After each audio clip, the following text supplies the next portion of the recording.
El caso de hoy es uno de los más conocidos y controversiales en la historia de los exorcismos.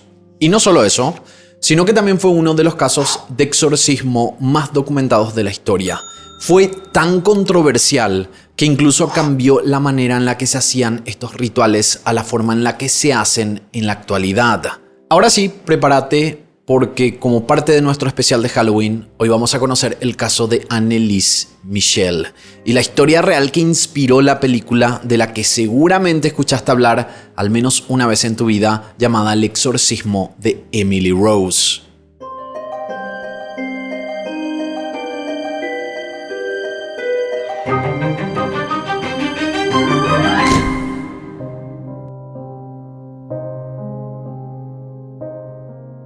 La joven en la que se basó la película El exorcismo de Emily Rose en verdad no se llamaba Emily Rose. Su nombre real era Anneliese Michel. Ella era una joven alemana que nació el 21 de septiembre de 1952 en Leibling, Baviera. Sus papás, Anna Michel y Joseph Michel, eran muy religiosos porque la vida los hizo pasar por muchas situaciones dolorosas.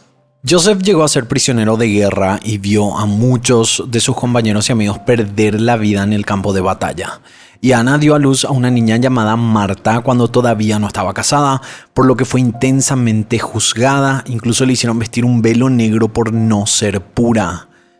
Esta hija, 4 años menor que su hermana Anneliese, falleció a los 8 años por un problema renal.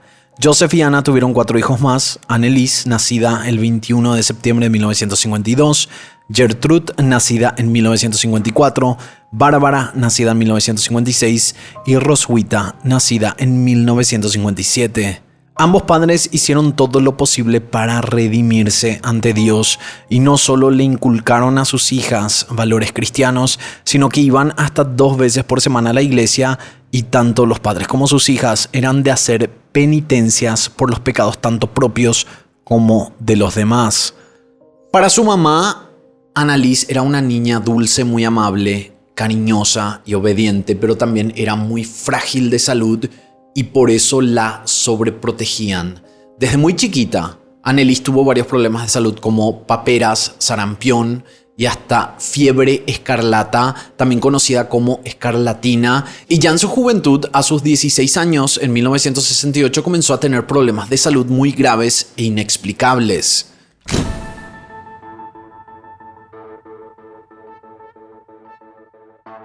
Cuando Anneliese cumplió 16 años, comenzó a experimentar ataques de apoplejía, convulsiones y otros síntomas que fueron diagnosticados como epilepsia. Los ataques de apoplejía se producen cuando se detiene el flujo sanguíneo del cerebro. La causa más común de estos ataques es la presión alta. Otras causas menos comunes pueden ser aneurisma, malformación vascular u otra enfermedad arterial. Pero recordemos que esta situación se dio en el año 1968. Es muy probable que para ese entonces detectar problemas como este y darles un correcto tratamiento no haya sido tan fácil como podría ser hoy en día, que la tecnología y los tratamientos de salud están más avanzados. Siempre es bueno que recordemos el contexto en el que se dan estos casos. Su primera convulsión ocurrió en 1968 mientras estaba sentada en clase a principios del año escolar. Anneliese se desmayó repentinamente, pero pensó que lo que le pasó fue por estar muy cansada. Pero a la noche siguiente se despertó en medio de la noche y no se podía mover y sintió que se orinaba en la cama sin poder evitarlo. Tampoco pudo pedir ayuda porque sintió la lengua paralizada. Cuando habló con su mamá sobre lo que le pasó, recibió tratamiento médico de inmediato y hasta psiquiátrico, pero su condición no mejoró. Esto le volvió a pasar un año después, en agosto de 1969. La vio el médico de la familia y un neurólogo, pero no encontraron nada raro. Solo le diagnosticaron un caso de convulsiones cerebrales de tipo nocturno con los síntomas de una epilepsia generalizada. Sus papás la llevaron a un especialista en neurología y le diagnosticaron epilepsia del lóbulo temporal. Recibió los medicamentos y regresó a su casa para descansar. Importante que resaltemos lo siguiente: el lóbulo temporal afecta la percepción sensorial, los recuerdos, los sentidos, el gusto, el oído, la vista y el tacto, y hasta las emociones. Los pacientes afectados por este tipo de crisis tienen un sentido mucho más vívido de la realidad. Es como que viven al 100% sus alucinaciones al punto de perder noción de lo que realmente está pasando y lo que es fantasía. La última convulsión que tuvo Anneliese fue a principios de noviembre de 1972, pero ya antes de esto había experimentado alucinaciones visuales y olfativas y una contracción muscular prolongada. Esta contracción era un efecto secundario conocido de la medicina que ella estaba tomando, el Dilantin, medicación que ella había dicho le ponía somnolienta, letárgica. Anneliese pasó de tomar Dilantin para las convulsiones y periciacina, un fármaco antineurótico, a tomar Tegretol, un anticonvulsivo más fuerte. Este último remedio sería el que tomaría por el resto de su vida. Con esto mejoró su estado de ánimo y ya no sufrió de convulsiones. Esta nueva medicación la ayudó bastante, pero las alucinaciones continuaron. Anneliese veía cosas, olía cosas como estiércol, hasta cloaca y a veces algo quemado. También escuchaba cosas como un ruido dentro de su ropero. Estas alucinaciones continuaron, pero dentro de todo pudo seguir sus estudios en la Universidad de Würzburg, donde estudiaba pedagogía. Anneliese quería ser maestra y en 1973 había comenzado sus estudios. Ese mismo año conoció a un chico llamado Peter, del cual se enamoró y se hizo pareja. Ella le advirtió sobre sus problemas de salud, le dijo también que sufría de depresión, pero él se quedó con ella y continuaron su relación. Joseph, el padre de Anneliese, le sugirió irse de viaje con sus amigos de la parroquia. Una compañera organizó un viaje al santuario mariano no oficial de San Damián. Ella participó, pero una vez allí, sintió incapacidad para entrar al santuario. Sintió como que le ardían los pies. Tampoco pudo mirar las imágenes y medallas de los santos, ni beber el agua que decían era milagrosa. La organizadora del viaje notó este comportamiento por parte de Anneliese y todos pensaron que algo estaba mal. Anneliese llegó a ver a un neurólogo la primera vez cuando tenía 17 años, en 1969, y luego de 1972 a 1973. Tuvo una muy mala primera experiencia allí con un doctor de apellido Luthi, porque este hizo de menos sus alucinaciones y lo que ella le contó sobre los demonios que vio y las cosas horribles que le dijeron. Este doctor solo le recomendó unas gotas de un medicamento llamado Aolept, que sería periciacina, un fármaco de intensidad media para la neurosis en niños. Este medicamento solo le generaba un estado de adormecimiento y apatía. Anneliese entonces no volvió a hablar de sus visiones con los médicos, con otros médicos, desde el mal rato que había pasado con este médico llamado Luthi al confiarle todo lo que ella, al parecer, estaba viendo.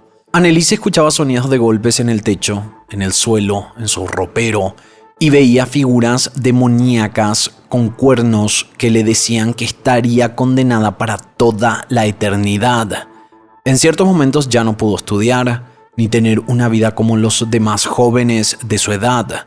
Se la pasaba en la cama y también en los hospitales, y nadie le daba una solución. Nada la hacía sentirse sana y contenta de nuevo. Ella sentía que cada vez que escuchaba esas extrañas voces, el mal estaba dentro suyo. Ella quería con todas sus fuerzas llevar una vida normal, pero no podía. En una ocasión las voces que escuchaba le dijeron que se quitara la vida y ella intentó hacerlo. Sus padres ya no sabían qué hacer porque la salud de Anneliese pasó de estar mostrando signos de mejoría a decaer nuevamente. La niña, que toda su vida se comportó de manera respetuosa y cariñosa con ellos, se había convertido en una joven que los insultaba diariamente, a ellos y a todo lo que le pasaba. Anneliese comenzó a comportarse de manera muy diferente a la que acostumbraba. Se convirtió en una persona muy diferente y para su mamá, la forma en la que se comportaba era hasta antinatural. Era evidente que lo que le pasaba ya estaba a otro nivel y debían hacer algo con urgencia para poner fin pronto. A la madre de Anneliese no se le ocurrió mejor idea que acudir al lugar que les traía tanta paz y tranquilidad. Estamos hablando de la iglesia. Para ella, allí capaz podrían ayudarla a entender lo que los doctores no entendían y a solucionar lo que los tratamientos médicos no eran capaces de sanar en su hija a pesar de los largos años de internación y medicamentos. Fue así que Anna y Joseph se acercaron a su iglesia local para encontrar ayuda allí, junto al padre Habiger, párroco de la parroquia Madre de Dios de Aschaffenburg. Pero este no pudo hacer nada por ella. El padre dijo que su hija no parecía tener síntomas de posesión demoníaca y que lo mejor sería que fuera a un doctor y continuara sus tratamientos médicos. Pero Anneliese no quiso saber nada de volver a medicarse y ver a doctores como el doctor Luthi, porque esos remedios solo la pagaban y no podía llevar la vida académica que quería llevar, ni qué decir la juventud que todo joven a la edad de 21 años quiere tener.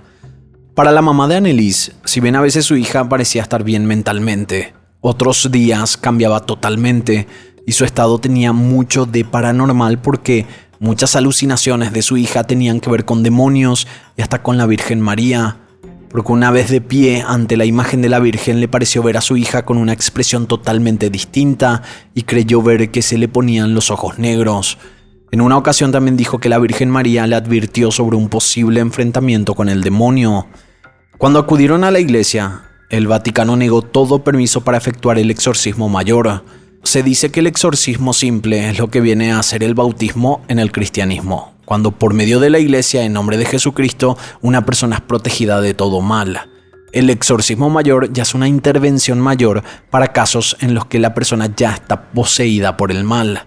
Pero el Vaticano tiene en cuenta ciertas señales para proceder a este tipo de exorcismo, porque se debe cuidar a la persona afligida y hasta en ciertos casos es la misma iglesia la que dice no, que este es un caso para un médico o para un psiquiatra. Algunas señales de posesión demoníaca son que las personas empiecen a hablar en lenguas desconocidas, que puedan mover objetos que estén en la distancia o que estén ocultos y obviamente que lo que está pasando la persona tenga relación con la fe cristiana y con la vida espiritual. Pero en el caso de Anneliese, ella no habló en una lengua desconocida, no tenía una fuerza extrema, no había movido cosas ni tampoco había mostrado aversión a lo religioso. Entonces la iglesia dijo que lo que se debía hacer era seguir con los tratamientos médicos. En las siguientes semanas, luego de que se hubiera rechazado el pedido de exorcismo, Anneliese empezó a mostrar dos señales. Primero, aversión a lo religioso y luego empezó a hablar en lenguas muertas. El obispo de Wolfsburgo, Joseph Stangl, primero le permitió al padre Ernst Alt observar a Anneliese para analizar su caso más a fondo. Y también pidieron que la visite un padre que ya anteriormente escuchó sobre su caso, pero no pudo presentarse en la casa de los Mitchell. Él era el padre Adolf Roderick. Cuando finalmente fue a ver él mismo a Anneliese, ese día ella manifestó la personalidad de Judas. Anneliese se tiró al piso y parecía estar en un trance. Él le preguntó su nombre al demonio y su respuesta fue Judas. Después de un rato, Anneliese pareció relajarse y volvió a hablarle al padre con su voz de siempre. Entonces, esto convenció a Roderick de la dualidad que se le presentó durante este breve encuentro y autorizó el ritual de exorcismo completo.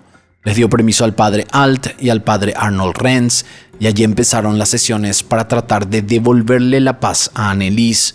El permiso se le otorgó el 16 de septiembre de 1975. Desde lo que ocurrió en el viaje al santuario mariano no oficial de San Damián, el padre Alt ya tenía una idea del caso de Anneliese.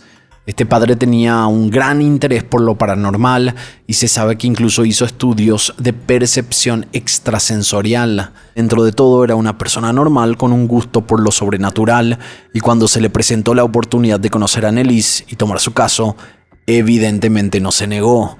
Otro dato interesante relacionado con el padre Alt fue que antes de conocer a Anneliese, cuando le entregaron una carta de ella, el padre sintió unas náuseas inexplicables y cuando hizo una misa en nombre de la joven, sintió una sensación de frío que le recorrió el cuerpo y también empezó a oler cosas como algo quemado y se sintió profundamente angustiado.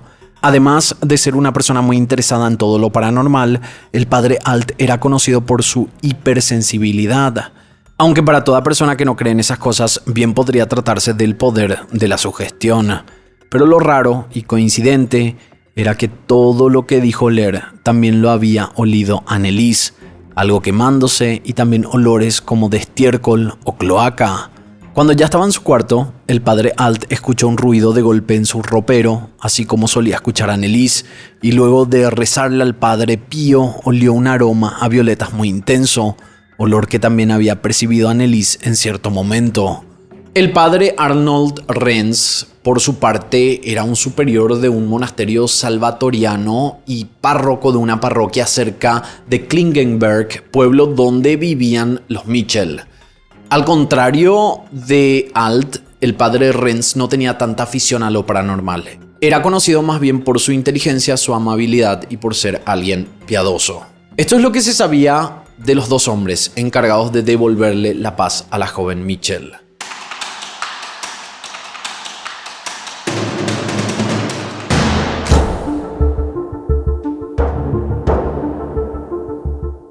Los padres Renz y Alt visitaron a Annelies por primera vez el 24 de septiembre de 1975 y en este encuentro no la notaron rara ni nada fuera de lugar.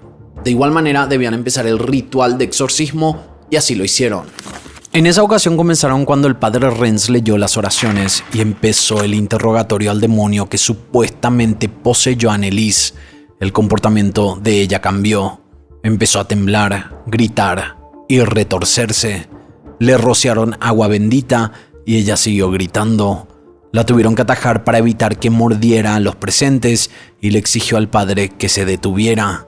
Luego de unas 5 horas y media, terminaron el ritual y Annelies, en un estado de completa lucidez, le dijo que debían continuar porque lo que él estaba haciendo estaba perturbando a los demonios. Ella recordó a la perfección todo lo que le hicieron. No fue como que un demonio tomó lugar de su cuerpo mientras ella estaba inconsciente. Annelies fue sometida a un total de 67 sesiones de exorcismo durante un periodo de 10 meses aproximadamente. Para los que no se imaginan cómo son o cuánto duran estas sesiones, les cuento que estas sesiones eran a veces hasta 2 por día y de casi 4 hasta 7 horas a veces.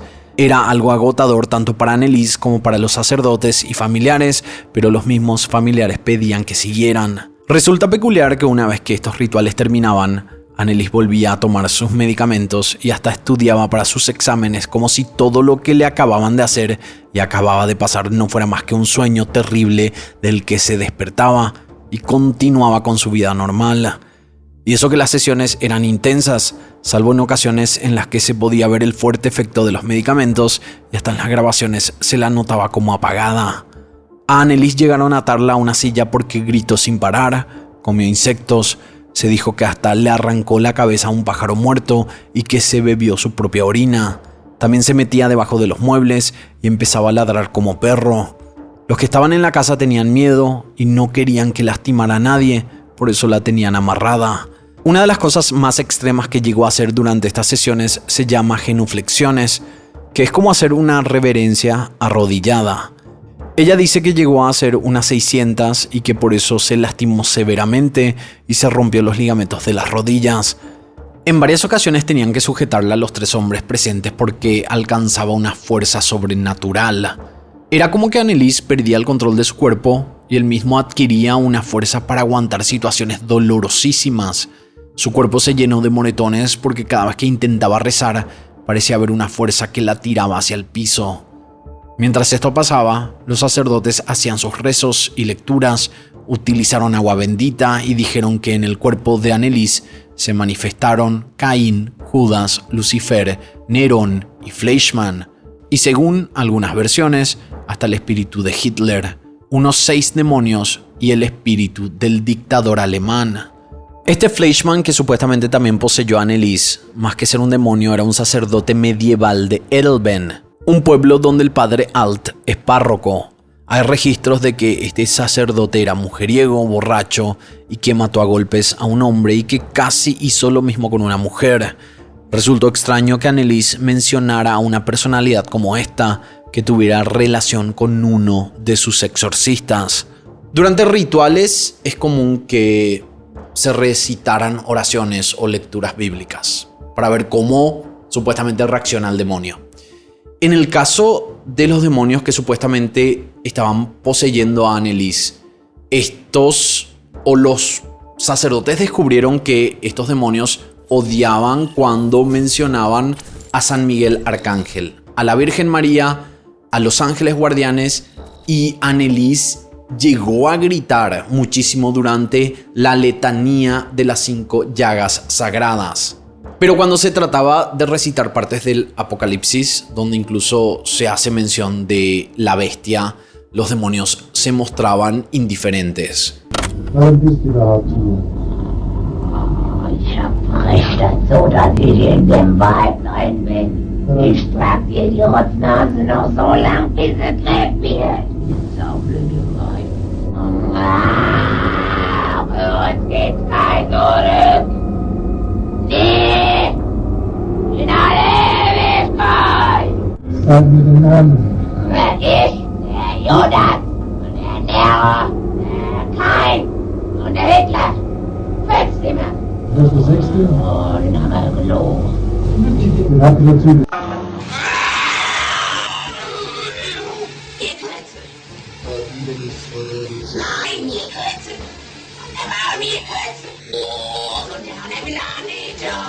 Llegó a hablar en latín y también dijeron escuchar que se le había cambiado la voz, pero en los audios no se escucharon cambios de voz sobrenaturales y lo del latín tampoco era muy raro teniendo en cuenta lo religiosos que eran en su casa. Existe una grabación en la que el padre Renz le preguntó algo en chino a Anneliese y ella le dijo que le hablara en alemán, que entendía chino, pero le pidió que le hablara en ese idioma, en alemán. Cuando le hizo una pregunta en holandés, sí supo responderle en ese idioma. Casi todas las sesiones de exorcismo, que fueron un total de 67, se grabaron y documentaron. Existe material de unas 43 sesiones porque la propia Anneliese pidió que se grabara y tomara nota de todo lo que se podía para que se sepa que a ella la poseyó el demonio. En octubre de 1975, Anneliese comenzó a escribir mensajes que supuestamente eran mensajes de la Virgen María comunicándose con ella. Y esto al padre Renz le llamó la atención por un caso parecido en el que una mujer llamada Barbara Weigand recibió mensajes celestiales. Entonces el padre le dio a Anneliese una copia de estos escritos y Anneliese tomó como propia la misión de la vidente que falleció. Según la misma Anneliese, ella debía sufrir y mucho y que su misión en la tierra era el sacrificio. En abril de 1976, durante la Semana Santa, Anneliese vivió un suceso que su familia dijo se trató de los dolores, de los estigmas y que sintió la agonía de su Salvador, es decir, de Jesucristo. Después de esa semana fue cuando ella empezó a rechazar la comida, dejó de comer y cuando sugirieron llevarla a un médico fue ella quien se había negado a ir. Tuvo momentos en los que parecía estar bien e incluso ella volvió a trabajar en su tesis y hasta viajó hasta la casa parroquial de Edelben, un pueblo bastante lejano de donde vivía, ya que quería presenciar la renovación de la iglesia en aquel pueblo. Peter la acompañó y cuando fue a ver la iglesia, él vio cómo Anneliese se puso rígida y no pudo entrar. Después de esto ella se negó a comer e incluso a acostarse en su cama o dormir. Su situación empeoró, entonces volvieron a su casa en Klingenberg el 10 de mayo de 1976. Fue allí cuando empezó a volverse violenta, a gritar y hasta lastimarse a ella misma. El padre Renz informó en junio de ese año que Anneliese estaba llena de moretones en su cara. Los miembros de la iglesia y los padres de Anneliese lucharon para traer paz a la vida de la joven, pero la desnutrición, la deshidratación y las constantes sesiones de exorcismo fueron tales que el cuerpo de Anneliese no soportó más y perdió la vida el 1 de julio de 1976. Sus últimas palabras fueron: "Tengo miedo, mamá". Y a los miembros de la iglesia presentes les dijo que oren por perdón. Anneliese falleció en su casa de Klingenberg, a 50 kilómetros al oeste de Würzburg. A pesar de que sus papás le ofrecieron comida y agua, ella se negó a comer o tomar algo. También se negó a seguir con la ayuda de los médicos y perdió tanto peso que cuando murió pesaba solamente 32 kilos. Además de la desnutrición y deshidratación, a Anneliese le dio una neumonía. Es que claro, con lo que pesaba y con su condición, no tenía las defensas altas y esto hizo que le dé una neumonía también. Su cuerpo evidentemente sufrió todo el peso y agotamiento del exorcismo. Un dato interesante a tener en cuenta es que cuando se hizo la autopsia del cuerpo de Anneliese, este no mostró signos de lesiones cerebrales capaz de inducir convulsiones. por lo que esa primera condición neurológica epiléptica que tenía había desaparecido hacía tiempo. Recordemos que ella tomaba ciertos fármacos para tratar esta y otras afecciones, porque en la década de 1970 el tratamiento de la epilepsia se centraba en el uso de fármacos anticonvulsivos para reducir los efectos de las convulsiones. Pero cuando Anneliese dejó de comer y beber, también dejó de lado estos medicamentos. La muerte de Anneliese trajo polémica en Alemania. Por una parte porque los papás permitieron que se tratara a su hija únicamente con los exorcismos y que ya no la vieran los doctores, siendo que durante sus últimos meses de vida estaba en condiciones ya inhumanas. Las últimas sesiones las hicieron en secreto en una habitación de la casa. Por otra parte, la polémica cayó por el lado de la iglesia por el tipo de ritual. Un ritual llamado ritual romanum o ritual romano. Uno que en ese entonces, en 1975, ya tenía como unos 360 años de antigüedad. Durante el ritual romano se hacen citas bíblicas y también un interrogatorio directo con el demonio que está poseyendo a la persona. En este interrogatorio siempre se les pregunta su nombre y el tiempo en el que planean quedarse en el cuerpo de la víctima. Una vez que el padre conoce el nombre del demonio, o en el caso de Anneliese, los nombres, ya se puede comenzar a decirle que se vaya, pero de forma más directa, porque al conocer su nombre ya existe cierto poder sobre él.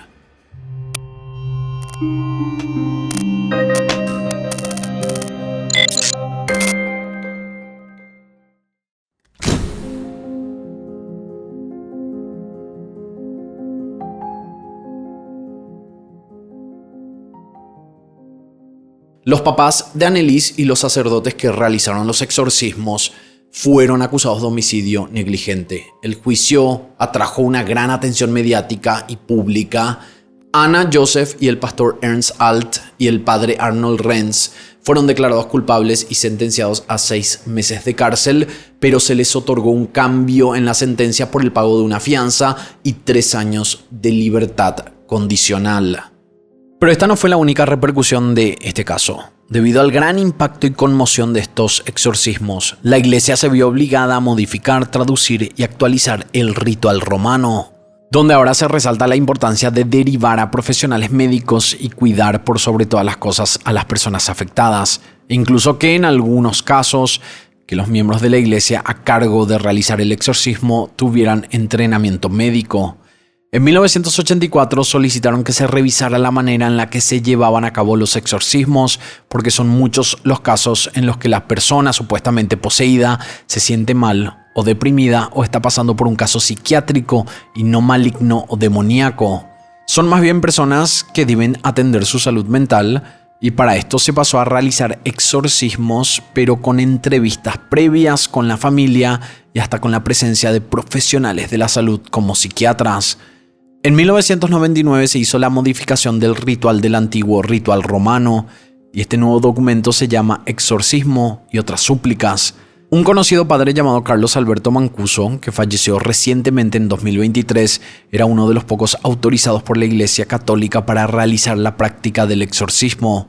Él confirmó la manera tan delicada que se tiene actualmente para realizar este tipo de prácticas para liberar de malos espíritus a las personas afectadas, pero contó también que en muchísimas ocasiones realmente deriva a la persona junto a un profesional de la salud. También en su momento había dicho que él tenía sus métodos, y uno de los más simples era rociar a la persona poseída con agua bendita y esperar y ver cómo reaccionaba.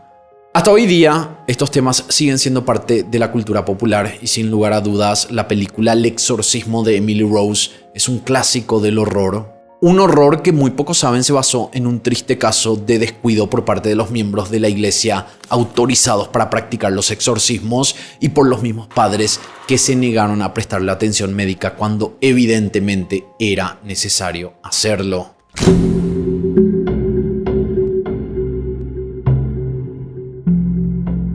Tal vez te suene el nombre El exorcismo de Emily Rose. Esta película se estrenó en el año 2005 y en 2006 su versión alemana Requiem vio la luz. En ambas se contó el caso del que te hablé el día de hoy, solo que la película se había centrado más en el juicio que se le había realizado al padre Ernst Alt.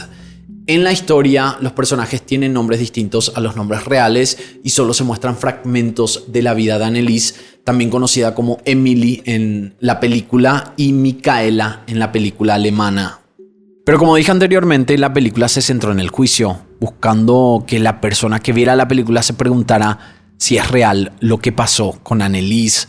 ¿Realmente estaba poseída por demonios? ¿O simplemente se trató de un caso de epilepsia o una enfermedad que no supieron tratar de la forma correcta?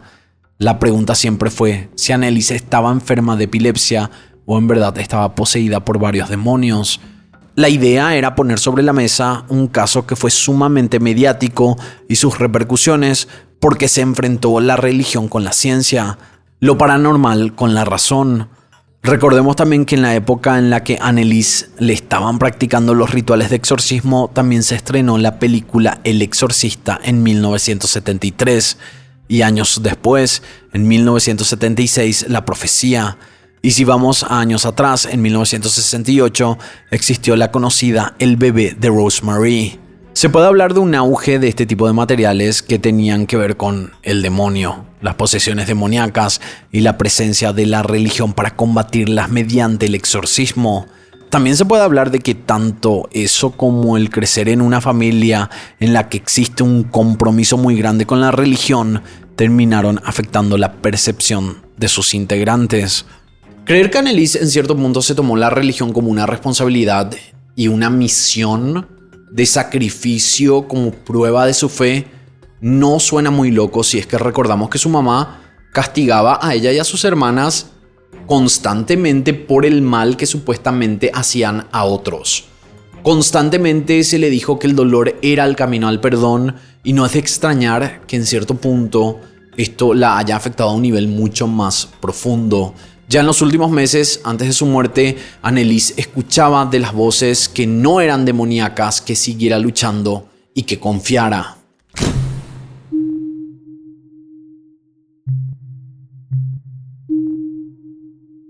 El debate en este caso es quién hizo mal.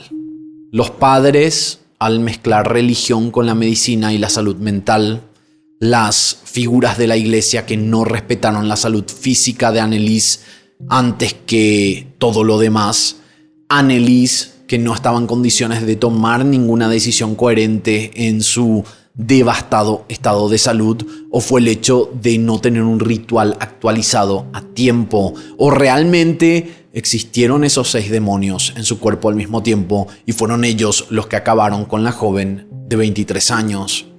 Como bien lo dijo el padre Carlos Alberto, hay maneras y maneras. Y cuando está en riesgo la vida de una persona y la de sus seres queridos, hay que tomar las precauciones adecuadas, así como también el control y tratamiento adecuado para saber cómo actuar. En el caso de Anneliese, los padres creyeron haberlo hecho todo, y desde que la niña tuvo 16 hasta sus 23 años, la llevaron con psiquiatras y médicos que lastimosamente, por los tiempos en los que vivían, no pudieron hacer mucho por ella, y esto llevó a un desenlace triste, pero que se veía venir si tenemos en cuenta las condiciones en las que se sometió durante estos más de 60 exorcismos. ¿Ustedes qué creen? Luego de escuchar los audios y conocer su historia, ¿creen que lo de Anneliese se trató realmente de un caso de posesión o fue una negligencia? Hasta aquí el caso del día de hoy. Espero sus comentarios aquí abajo y de esta manera nosotros nos encontraremos en la próxima historia.